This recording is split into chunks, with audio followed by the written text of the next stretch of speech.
Everybody has that one vehicle they seem to be working on all the time. About 8 years ago, I would have told you that vehicle for me was the 5.4 Triton 3 valve, but nowadays I'm definitely going to say it's the Grand Caravan. Specifically the Grand Caravan built from 2011 to 2021. It's not that they're a bad vehicle, there's just a lot of them on the road, and they are all the same. They did not change. They all look like this on the inside. They all do this right here. Wow. They all look like this, and they all brake like this when you park too close to a curb. Don't do that.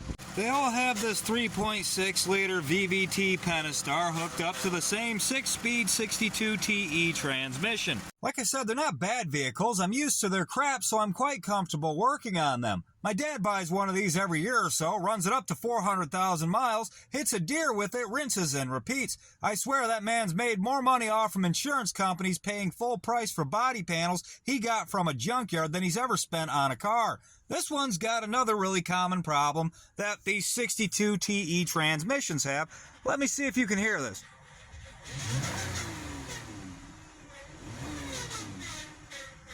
You hear that noise? That's a transmission pump failure.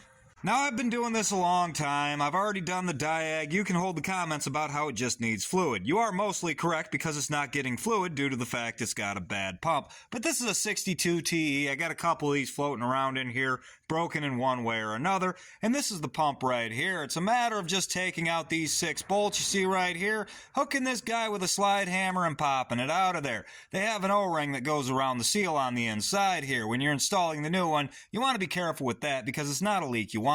But pulling the transmission out of a Caravan is not a hard job.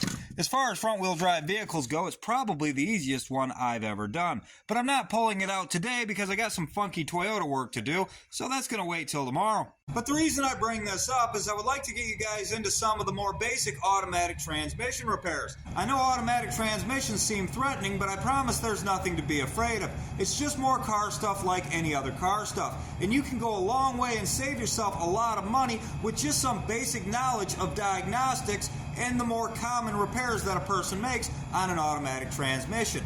And I would actually like to know what transmission you guys think I should start with. I would like it to be a front-wheel drive transmission because most cars on the road are front-wheel drive. There's a lot of people who do Ford and General Motors rear-wheel drive transmissions. There's nothing at all to those things. I think it should be a front-wheel drive transmission. I think it should be one that's very common. I'd like it to be information that people are actually going to use. So tell me what you think.